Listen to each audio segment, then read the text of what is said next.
All right, here we go. Major spoilers for Spider-Man No Way Home. 3, 2, 1, let's jam.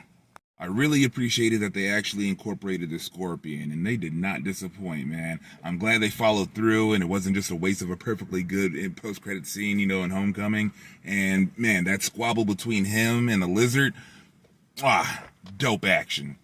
Gotta admit, I was actually pretty surprised to see Iron Fist show up, At least he was offering to pay for Peter's legal fees. It was a pretty sweet moment there, and I gotta give credit where it's due. The Danny Rand fight scenes were a lot more on point, the action and everything. I guess Finn Jones was really actually putting foot to ass on training after all that fucking shit he got.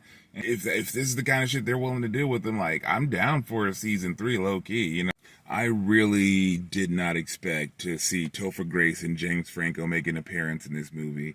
But, considering that the plot is, villains who died fighting Spider-Man make a return, I guess it makes sense. And plus, it was actually really, really fucking awesome to see Norman and Harry Osborn finally get the closure they've always wanted, And I've got to call out Marvel for blatantly altering their promos for their films, man.